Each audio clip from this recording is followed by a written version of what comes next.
Buen día.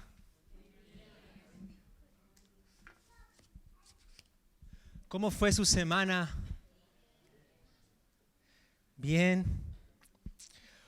Bueno, estamos muy contentos de poder comenzar un nuevo lema al abril y bueno, también comenzamos un nuevo mes. Y algo que queríamos mantener como pauta para todos los que estamos aquí en CC Vida, que son pautas que nos ayudan, nos hacen crecer y también nos hacen establecer ciertas cosas para poder mantener la convivencia, es que el Café Vida tiene su horario de cierre antes de comenzar cada reunión. O sea, a las 9 y a las 11 es el horario de cierre de Café Vida. Por ende, no vamos a comprometer al personal de Café Vida a decirle, che, empezó el culto, ya la música, el bombo empieza, pum, pum, ya empieza a sonar. Eso ya es una alarma de decir, tengo que ir a la reunión. ¿Ok? Entonces no quiero que los de Café Vida sean los policías ni pongan esa cara así de... La cara así fea, cara seria de decir, che, tienen que irse al culto. ¿Ok? Entonces tratemos de mantener esa pauta. A las 9 y a las 11 se cierra el café. Después del culto, está bien. Si quieren, nos quedamos hasta las 2 de la tarde. El café no va a tener problema de estar ahí hasta las 2 de la tarde. Así que no hay ningún problema. Pero eso es para que podamos saberlo todos. Algo que quería compartirles hoy. O sea, ¿se entendió eso de la primero? ¿Cerramos? Vamos a lo siguiente. Algo que quería compartirles hoy un poco de dónde yo vengo. De dónde quizás son mis raíces.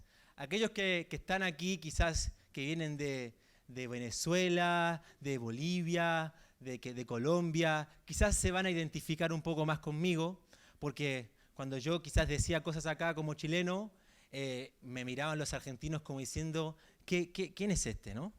Entonces, una de las cosas que yo he experimentado allá en mi ciudad, en Talca, es que es una ciudad muy como... Se ha mezclado mucho lo que es el campo con la ciudad. Entonces es como que es una cultura muy campestre todavía. Entonces hay maneras, formas en las que todavía en la mente estamos como pensando como campo. Entonces ustedes olvídense allá de personas todavía no van a una farmacia a comprar un medicamento, por ejemplo. Y hay buenas farmacias, hay lugares para comprar medicamentos, pero aún así no recurren, porque hay una mentalidad todavía del campo. Entonces, parte de mi familia adoptó esa cultura. Entonces, por ejemplo, ¿no? Uno levantaba fiebre, 38 de fiebre, 38 y medio de fiebre, ¿no? No es que acá se hace inmediatamente un jarabe ibuprofeno para bajar la fiebre. ¿No es así? ¿Están conmigo? Bueno, en mi casa, mi mamá comenzaba a pelar una papa y esa papa la cortaba en rodajas y empezaba a poner sobre mi frente rodajas de papa para bajar la fiebre. Ahora, uno dice, qué macumbera la mamá de Abraham, ¿no? Pero pensaba en esto de, después, bueno, yo decía, está bien, bueno, arranquemos por la papa. Después, no es que venía el jarabe para bajar la fiebre, después venían los trapitos húmedos que me ponían entre piernas, en la panza, en la cabeza, y de esa manera bajaba la fiebre. Isaac creo que se va a identificar porque cada vez que le vi andar corriendo me dice, bro, dale un té de lechuga, y no sé de dónde, es otro macumbero acá este Isaac. Pero me llama la atención que cuando uno viene a Argentina y le dice, cortale una papa al nene, como que quedan mirando, ¿qué vamos a hacer? ¿Ensalada rusa? Entonces, estas cosas son las que uno trae. Por ejemplo, uno estaba con tos, no podía, ve que la tos siempre arranca a la noche a dar duro y parejo, no podía dormir por la tos, entonces, ¿qué hacíamos? Cortábamos a la mitad de una cebolla y la poníamos la mitad de la cebolla en la mesa de luz y otra mitad cerca de la almohada. Porque la cebolla, uno la respira y hace que no sé qué hace la cebolla, pero es parte de nuestra cultura. Ahora, el otro día uno se levantaba con olor a chivo en la habitación, que terrible el olor, pero no tosía en la noche.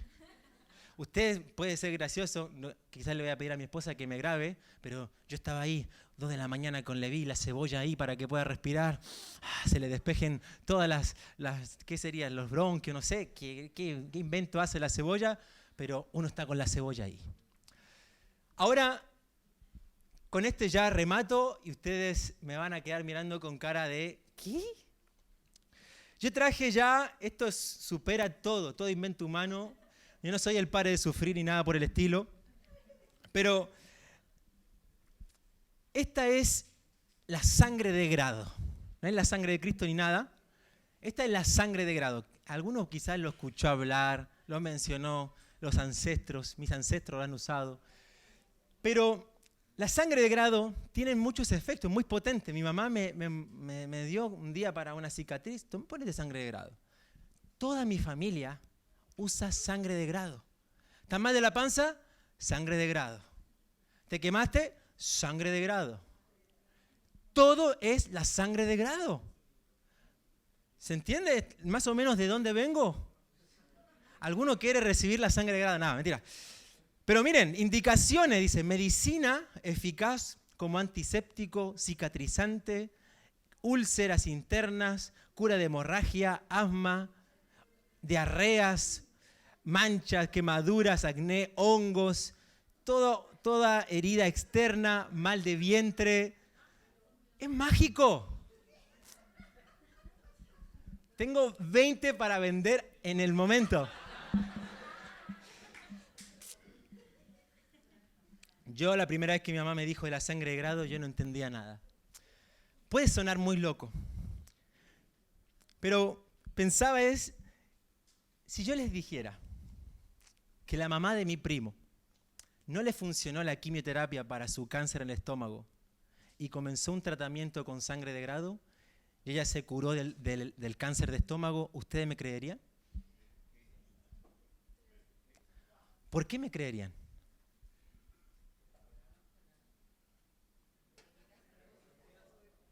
¿Por qué me creen? ¿Por la fe, dice Nina? ¿Por qué no mentiría desde el púlpito? ¿No cree que mienta? ¿Porque tiene confianza de lo que yo estoy diciendo? ¿Cómo dice? ¿Por qué Dios lo hizo para curarlo? Bueno, está bien. Quedémonos con esta escena de la sangre de grado. Vamos al texto. Éxodo capítulo 11. Vemos un panorama terrible para un pueblo de Israel. En el capítulo 11 vemos que Dios va a mandar la última plaga sobre Egipto. Y es la plaga de la muerte de los primogénitos. Y es interesante que los primogénitos de Egipto, ninguno de ellos se iba a salvar. Ni el primogénito del faraón, ni el primogénito de la esclava más baja, ni siquiera los del ganado. Todos iban a morir.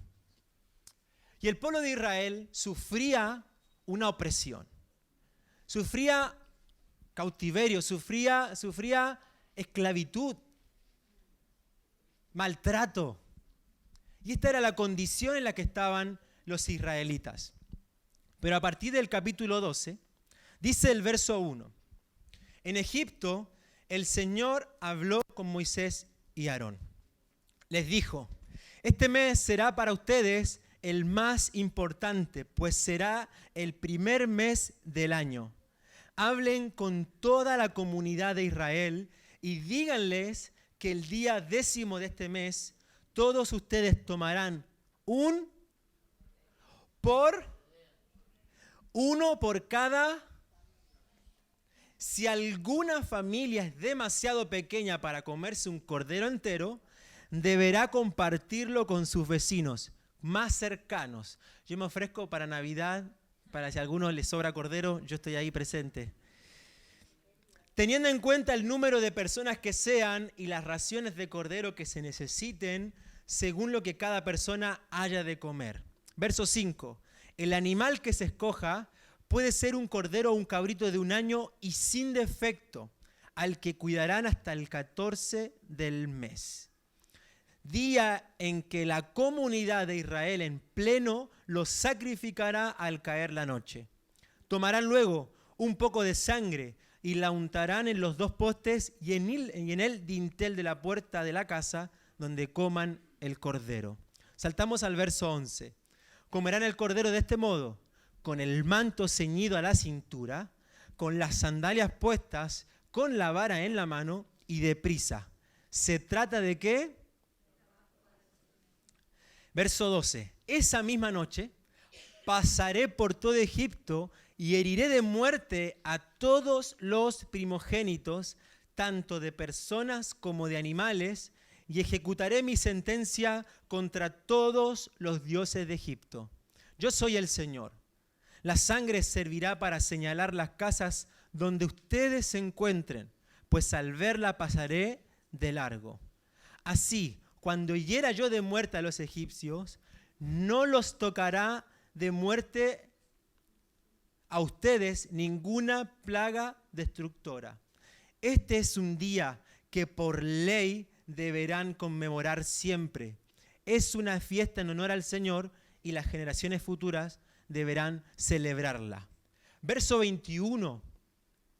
Convocó entonces Moisés a todos los ancianos israelitas y les dijo: vayan enseguida a sus rebaños, escojan el cordero para sus respectivas ¿qué?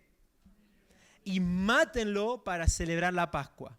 Tomen luego un manojo de hisopo, mójenlo en la sangre recogida en la palangana, unten de sangre el dintel y los dos postes de la puerta, y no salga ninguno de ustedes de su casa hasta la mañana siguiente. Cuando el Señor pase por el país para herir de muerte a los egipcios, verá la sangre en el dintel y en los postes de la puerta y pasará de largo por esa casa.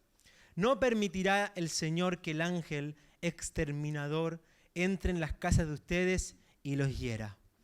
Obedezcan estas instrucciones. Será una ley perpetua para ustedes y para sus hijos. Cuando entren en la tierra que el Señor ha prometido darles, ustedes seguirán celebrando esta ceremonia. Y cuando sus hijos les pregunten, ¿qué significa para ustedes esta ceremonia? Les responderán: este sacrificio es la Pascua del Señor, que en Egipto pasó de largo por las casas israelitas, hirió de muerte a los egipcios, pero a nuestras familias les salvó la vida. Al oír esto, los israelitas se inclinaron y adoraron al Señor, y fueron y cumplieron al pie de la letra todo lo que el Señor les había ordenado a Moisés y a Aarón. ¿Cómo termina la historia?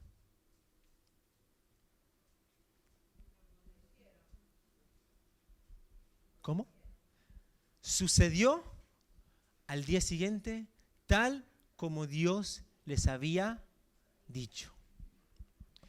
¿Cuáles son algunas aplicaciones de esto? La esclavitud, la opresión que un pueblo tenía era totalmente palpable.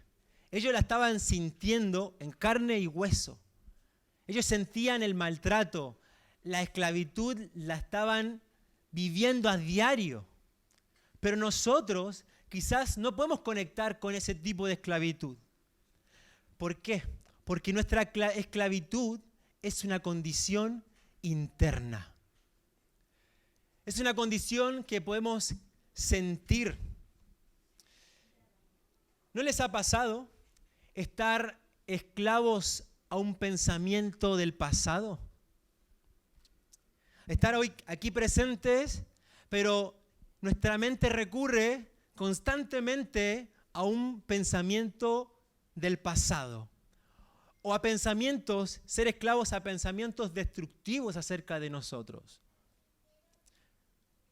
Quizás podemos ser esclavos de los estándares que la sociedad hoy nos propone. Quizás uno dice, tengo tal edad y no tengo esto, tampoco tengo esto y tampoco tengo esto otro. Veo todo mi círculo de amigos y que tienen todas esas cosas y yo no tengo nada. Y uno siente esa opresión, esa esclavitud a tener que hacerlo, a tener que vivir de cierta manera. A veces la esclavitud también se puede ver en la religiosidad. A veces estamos inmersos en un cristianismo totalmente religioso, que venimos un domingo acá, pero de lunes a sábado somos cualquier tipo de persona. Entonces somos esclavos a una religión, a una religiosidad, a una costumbre. A veces podemos ser esclavos a nuestra imagen, de mostrar algo que realmente no somos. Y por querer mostrar algo que realmente no somos, nos esclaviza. Porque tenemos que subir algo en Instagram, porque la gente alrededor me tiene que ver haciendo tal cosa, pero por dentro, mi mente, mi vida vive esclavo a eso. A veces la opresión que se ejerce sobre nosotros no es a través de una cadena, no es alguien maltratándonos con una vara, pero quizás la opresión se puede ver a través de las preocupaciones. ¿Cuántos de los que estamos aquí vivimos día a día preocupados? ¿Cuántos de nosotros nos agobia la preocupación, aquellas cosas que nos está quitando el sueño? ¿Cómo voy a llegar a fin de mes? ¿Cómo voy a poder pagar esta deuda? ¿Cómo voy a proyectar mi futuro en este país donde veo que toda la gente de mi edad se está yendo a otros países a hacer su vida? Y yo acá, ¿qué voy a hacer? Y esa es una opresión que nos imponemos. La opresión quizás se pueda ver a través de esas crisis de pánico, a través de la ansiedad, a través de esas interrogantes que hoy en nuestro presente no tenemos respuesta. Esa madre que dice, ¿qué voy a hacer con mi hijo?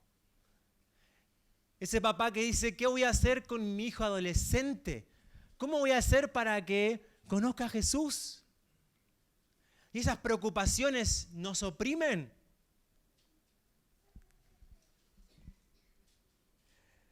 En algunos casos puede ser una opresión espiritual. He escuchado de gente que al dormir siente una opresión en el pecho, que los oprime, que no los deja respirar. Una opresión espiritual. Entonces la pregunta que necesitamos pensar, ¿de qué soy esclavo? ¿De qué estoy siendo esclava?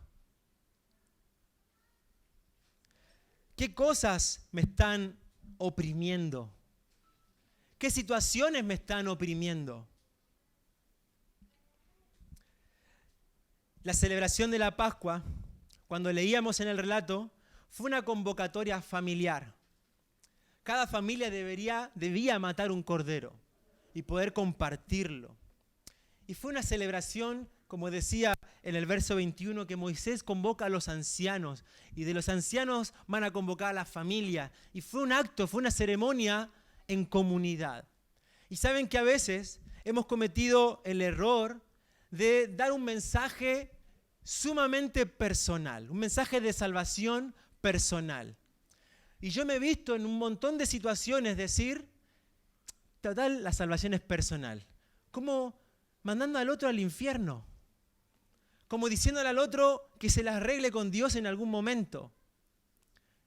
Sí, la salvación es personal, pero se experimenta en comunidad. La salvación la experimentamos en familia.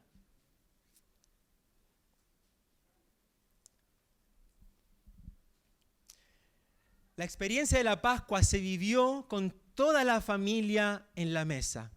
Dice el relato que si una familia era pequeña, ¿qué es lo que tenía que hacer con el cordero? ¿Compartirlo con quiénes? Con sus vecinos, para que sus vecinos también puedan ¿qué? Tener las raciones necesarias para compartir la mesa. Y la única manera que vemos de poder preservar esta celebración de la Pascua de generación en generación era que toda la familia pueda estar presente. Todos los integrantes, desde el más chico al más grande, pueda participar de la mesa para que el día de mañana ese acontecimiento se siga repitiendo de generación tras generación. Pero vuelvo a repetir, la única manera de preservarlo era a través de una experiencia familiar, de una experiencia en comunidad. Y también vemos los símbolos de la Pascua. ¿Cuáles eran los símbolos de la Pascua? El pan, el vino, las hierbas, el cordero, la sangre, los postes de la puerta y el dintel. Todos estos eran símbolos. Pero cuidado, los símbolos no reemplazan el acto de redención. Los símbolos no pueden suplantar, no pueden suprimir el acto de redención. ¿Eran importantes tener todos los símbolos para llevar a cabo la fiesta? Sí, pero no eran el eje central. El eje central era el acto salvífico de Dios sobre su pueblo. Dice el verso 26 del capítulo 12. Y cuando sus hijos les pregunten, ¿qué significa para ustedes esta ceremonia? O sea, ¿qué es lo que vamos a hacer con todos estos símbolos, con todos estos elementos? Ustedes van a responder, este sacrificio es la Pascua del Señor que en Egipto pasó de largo por las casas israelitas. Hirió de muerte a los egipcios, pero a nuestras familias, ¿qué pasó?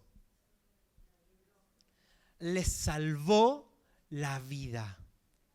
Este era el verdadero significado de la Pascua. Era ver a Dios obrando en preservación, en cuidado, en protección, en pasar por alto la maldad de ellos y herir a otros, exterminarlos de la esclavitud, sacarlos de la esclavitud. Ahora la pregunta que le hacía a Dios en estos días era, Señor, ¿cuáles son las cosas que tú has pasado por alto en mi vida? ¿Cuáles son las cosas que no has considerado, que has pasado de largo? Miles de años después de esta celebración, Jesús mandó a sus discípulos a preparar una mesa. Una mesa que se iba a volver la última cena.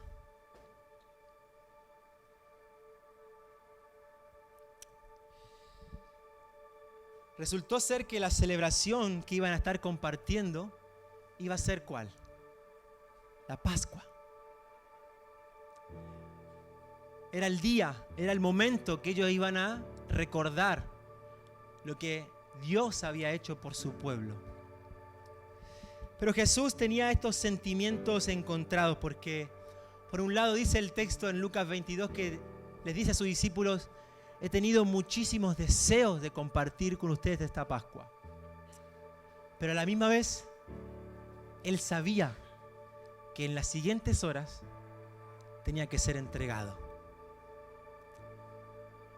Tenía que ser sacrificado. Entonces Jesús tenía en su mano el pan.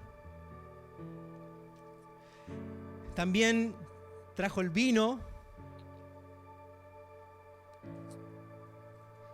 ¿Y el cordero?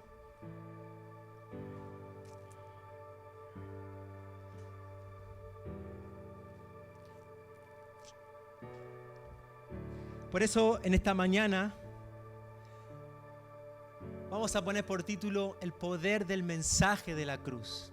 Porque el poder no está en el pan. El poder no estaba en el vino o en el jugo de uva. El poder no estaba en la sangre que se derramó en la cruz. El poder no estaba en la cruz de madera.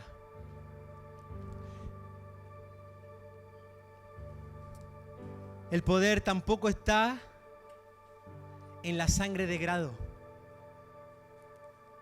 El poder está en nuestra confianza al mensaje de la cruz. Ustedes creyeron de que esta sangre de grado puede curar. ¿Por qué? Porque ustedes creyeron en mi palabra, en lo que yo les comuniqué, en el testimonio que yo les di.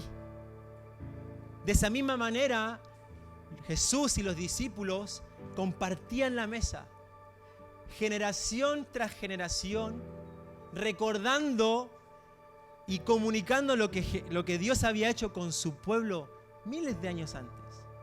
Entonces el poder está en el mensaje. ¿Cuál es el mensaje que Jesús nos ha dejado? Jesús nos ha dejado este mensaje. Yo soy Dios. Me encarné en hombre. Soy el Cordero que quita el pecado del mundo. Mi sangre es el nuevo pacto. Mi sangre es la que te cubre, es la que pasa por alto tus pecados.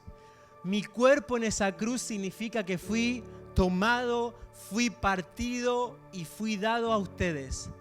Hagan esto en memoria de mí.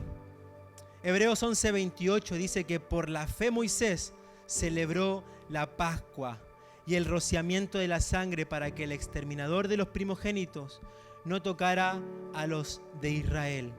El eje principal, el eje central, no está en los símbolos. El eje principal está en el acto redentor de Jesús. Ahí es donde está nuestro centro.